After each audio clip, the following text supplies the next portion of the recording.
अदोनाई यहोशुआ मसीह के नाम में आप सबको शबात शलोम।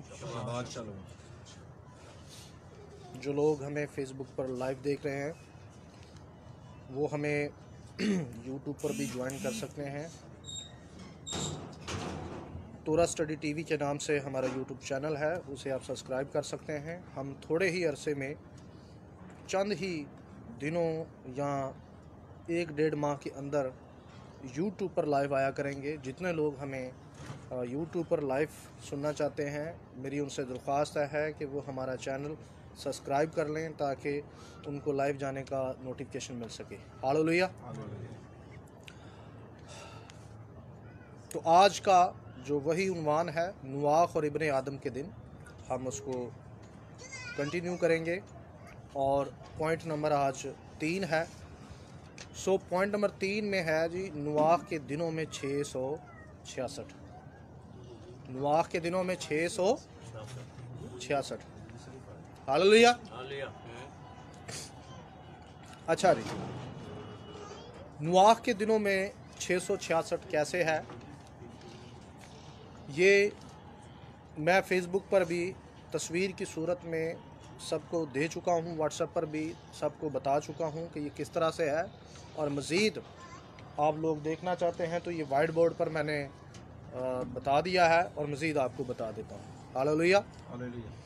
तारीख़ में सबसे बड़ा तूफ़ान जिसको इब्रानी ज़ुबान में हमाबूल के नाम से जाना जाता है। किस नाम से जाना जाता है? खुदा ने 1656 में यानी 2105 कबल मसीह में इंसानियत के करप्ट तरीक़ों से ज़मीन को पाक करने के लिए भेजा था। ठीक है जी। यानी तूफ़ान कब आया? 1656 में। तूफ़ान नूआख कब आया? सब बोलिएगा। 1656 में। मेरे साथ रहें। 1656 में तूफ़ान नूआख आया। 1656 जब हम देखते हैं तो इसमें 666 का जो अदद है वो मौजूद है। 666 का अदद मौजूद है। मैं इसके लिए आपके लिए आसानी कर देता हूं। जितने लोग मुझे फेसबुक पर देख रहे हैं, मैं उनको ऑनलाइन दिखाना चाहता हूं कि 1656 यूँ लिखे जाते हैं और यूं ही 1656 का अदद निकलता है। ये पिक्चर जो है मैंने फेसबुक पर भी लगाई हुई है, मेरी वॉल पर इसे आप देख सकते हैं। हालेलुया। सो वाइट बोर्ड पर भी आप सब लोग देख लें ताकि आप लोगों को समझ आ जाए। मैंने इस पर भी लिख दिया है ताकि आप लोगों को आसानी हो।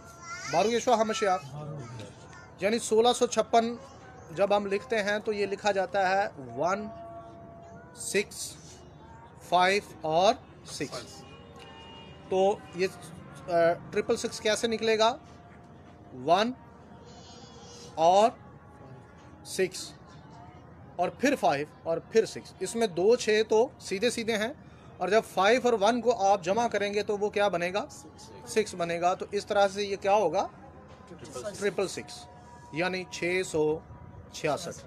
666 यानी जब 666 का अदद कंप्लीट होता है तो तब तूफ़ान नूआख आ जाता है।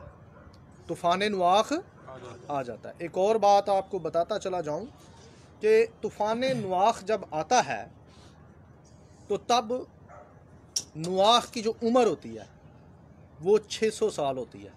कितनी उम्र होती है? 600 साल होती है। और तूफ़ान आ जाता है। तूफ़ान क्या होता है? आ जाता है।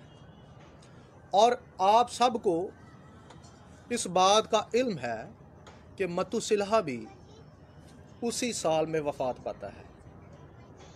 मतुसिला उसी साल में क्या होता है? वफ़ात पाता है। और उससे चंद अरसा पहले ही जनाबे खनूक, जिसे हम हनूक के नाम से जानते हैं, उनका एक्चुअल नाम जो है हनूक नहीं है, उनका जो ठीक नाम है वो क्या है? खनूक। चंद अरसा पहले ही खनूक, जनाबे खनूक जो हैं वो आसमान पर उठाए जाते हैं। हालेलुया। तो यानी कितने मुक़द्दसीन इस तूफ़ान से वाकिफ़ थे? जनाबे खनूक, जनाबे मतुसिला और जनाबे नूह यानी नूआख। हालेलुया। ये मैंने आपको इसलिए रिवाइंड कराया है कि आप जब 2 गवाहों पर पहुँचें, क्योंकि अभी मैंने 2 गवाह भी आपको नूह के दिनों में दिखाने हैं, हालेलुया, तो तब आपको आसानी ये चीज़ें समझ आ जाए। तो आज हमारा जो मेन फोकस होगा वो 666 पर होगा, हालेलुया। अच्छा, 666 के लिए जो लोगों ने अपना जहन बना रखा है या लोगों ने अपनी सोच बना रखी है, वो ये बना रखी है कि जी 666 इससे पहले नहीं है, वो जब मसीह आने वाला होगा आखिरी दिनों में उसकी हुकूमत होगी। आखिरी दिनों में क्या होगा? उसकी हुकूमत होगी। बिल्कुल सही बात है, होगी, लेकिन वो वाज़िया हुकूमत होगी। वो क्या होगी? वाज़िया हुकूमत होगी। लेकिन ये आप मत सोचें कि इससे पहले 666 की स्पिरिट नहीं है या मुकद्दसीन को इसका सामना नहीं है। ये बात मैं आपको इसलिए याद करा रहा हूं कि बहुत सारे लोग उस दौर को 666 के निज़ाम को सोचकर घबरा जाते हैं कि मुकद्दसीन जो हैं उसका सामना नहीं कर सकते। लेकिन मैं आप सबको याद दिलाना चाहता हूं कि मुकद्दसीन हमेशा से 666 का सामना करते आए हैं और 666 को हमेशा से खुदा ने शाकिस्त दी है और हमेशा मुकद्दसीन उस पर गालिब आए हैं, हालेलुया। और इस दफ़ा भी कुछ मुख्तलिफ नहीं होगा। आखिरी दफ़ा 666 का जो हाल होगा वो किताब मुक़द्दस में पहले से दर्ज है। बस कलीसिया ने अपने इम्तिहान को पास करना है, हालेलुया। सो लिहाजा 666 के मुतल्लिक़ एक बड़ी वसी स्टडी है। मैं आपको बताता हूँ कि मुखालिफ़े मसीह जो है असल में वो है कौन? बड़ा सिंपल है, ये शैतान की स्पिरिट है। ये कौन सी स्पिरिट है? शैतान की, इब्लीस की स्पिरिट है। तो इब्लीस ने जो मुकाबला करना शुरू किया हुआ है वो कब से किया हुआ है? हम मुखालिफ़े मसीह के नाम से भी उसको जानते हैं। आप सबकी आवाज़ चाहिए। कब से उसने मुखालफत शुरू की है? आसमान से। ऐसा ही है, आसमान से उसने मुखालफत शुरू की। वहाँ भी उसने यहोवा खुदा की मुखालफत शुरू की और बहुत सारे करूबियों को, फरिश्तों को अपने साथ क्या किया? मिला लिया और उन्हें गुमराह किया। और उसकी जगह आलमे बाला पर ना रही। कहाँ नहीं रही? आलमे बाला पर नहीं रही। उसके बाद हम देखते हैं कि उसने ज़मीन पर नमरूद को लिया। किसको लिया? नमरूद को लिया। और नमरूद ने बाबुल का बुर्ज बनाना क्या किया? शुरू कर दिया। और लिखा है कि उसने कहा कि आओ हम एक ऐसा बुर्ज बनाए जिसकी चोटी कहाँ तक जाए? आसमान तक जाए। मैं आपको एक और बात याद दिलाना चाहता हूँ कि इब्लीस ने ये दावा किया है कि मैं अपना तख्त खुदा के सितारों से भी क्या करूँगा? ऊंचा बनाऊंगा। तो वो स्पिरिट, वो दावा, वो उसके मुताबिक जो वर्क है वो हमें किस में नजर आता है? सबसे पहले नमरूद के अंदर। किसके अंदर नजर आता है? नमरूद के अंदर नजर आता है। और उसी स्पिरिट ने आकर सांप के जरिए हवा और आदम को क्या किया? बहकाया और खुदा की वफादारी से गुमराह किया। ठीक है जी। और इंसान को किस काम पर लगा दिया? खुदा की नाफरमानी पर। किस काम पर लगाया? जब हम देखते हैं कि वो बाबुल का बुर्ज बनवाता है यानी नमरूद, तो उसकी ख्वाहिश क्या होती है? आप सब बताइए कि इसकी चोटी कहां तक जाए? यानी वो उस दावे पर काम कर रहा है कि मैं अपना तख्त खुदा के सितारों से क्या करूंगा? और मैं वस्ते बहर में इलाही तख्त पर बैठूंगा और मैं खुदा कहलाऊंगा। बात समझ आ रही है मेरी? तो ये स्पिरिट आपको नमरूद के अंदर भी मिलती है। उसके बाद ये स्पिरिट जो है नूह के दिनों में भी हमें नजर आती है, लूत के दिनों में नजर आती है। यही स्पिरिट हमें मिस्र के अंदर नजर आती है। यही स्पिरिट हमें उन तमाम लोगों में नजर आती है गैर अक़वाम के अंदर जो बनी इसराइल का क्या करती रही? मुकाबला करती रही। और बाबली, असूरी, ठीक है जी, इन सब कौमों में यह स्पिरिट हमें नजर आती रही है। और इन्होंने एक ही काम किया है कि जो यहोवा ने कहा है उसके क्या करना है? बरखिलाफ जाना है, अंगेस्ट जाना है। इसलिए रसूलों ने इसके लिए एक इस्तिलाह इस्तेमाल की और वो थी मुखालफे मसीह। इब्रानी में इसको मुखालफे मशियाह कहा जाता है।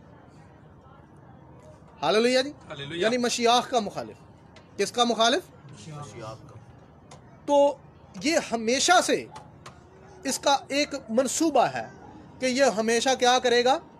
मुकद्दसीन को तंग करेगा, यहोवा के फरमान को, यहोवा के हुक्मों को क्या करेगा? उनकी नफी करेगा।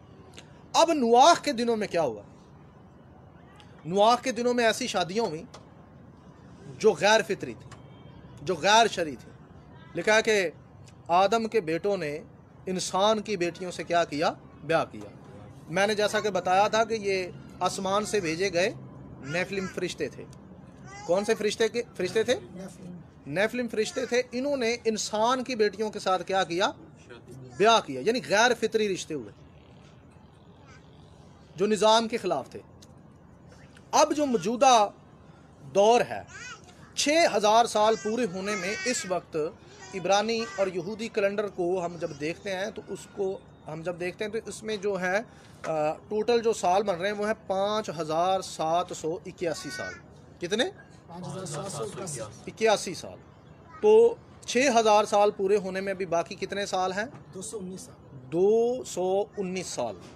अब ज़रा इमेजिन कीजिए कि जब तूफ़ान नूह आया तो नूह की उम्र कितनी थी? 600 साल। और जब उसने कश्ती बनाना शुरू की उसकी उम्र कितनी थी? 480 साल। तो 480 साल की उम्र में उन्होंने कश्ती बनानी शुरू की। किस वजह से? क्योंकि दुनिया में बदी बहुत ज़्यादा बढ़ चुकी थी और इससे पहले खुदा ने इस बदी को रोकने से पहले इस ऐलान से पहले कि कश्ती बनाई जाए, इससे पहले खुदा ने एक और तरीका भी इख्तियार किया कि आसमान से ज़मीन पर क्या किया जाए? फरिश्तों को भेजा जाए और इनको कंट्रोल किया जाए। यानी ये लगभग भी 200-250 साल का अरसा तूफान तक का बनता है सद्देबाब करने में कि बदी को किसी ना किसी तरीके से क्या किया जाए? कंट्रोल किया जाए। लेकिन बदी रुकी नहीं। बदी तो खुदा ने फैसला किया तूफान नूह से ठीक 120 साल पहले। कितने साल पहले? 120। ठीक 120 साल पहले खुदा ने ये फैसला किया कि अब मैं तूफान भेजकर सारी ज़मीन को क्या करूँगा? नस्ल इंसानियत को क्या करूँगा? ख़त्म कर दूँगा। ये याद रहे कि अब भी आपके पास 6000 साल पूरे होने में, इस दुनिया का जो निज़ाम 6000 साल तक चलेगा, 6000 साल पूरे होने में 219 साल बाकी हैं। कितने हैं? 219। और एक मुद्दा जो है सामने आपके आ चुका है और वो ये है कि बदी जो है दुनिया के अंदर बेतहाशा हो चुकी है, जैसी नूह के दिनों में थी। ये बदी तब भी तूफान से ठीक 200 या 250 साल पहले मौजूद थी। ऐसा ही है। और मैं देख रहा हूं कि अगर मैं मोटा मोटा हिसाब भी लगाऊं तो हम भी ठीक उसी दौर में खड़े हुए हैं। और ये बदी किसने करवाई? अबलीस ने उनको इस काम पर लगाया। ऐसा ही है जी, अबलीस ने इस काम पर सबको लगाया। और ये बदी जब इख्तिताम होने वाली थी तो ठीक 1656 साल पर आकर इख्तिताम हुई। यानी खुदा ने ये साइन दिया कि ये सारा निज़ाम, ये पिछला सारा करैक्टर जो था वो किसका था? 666 का। वहां पर 1656 का इख्तिताम होता है।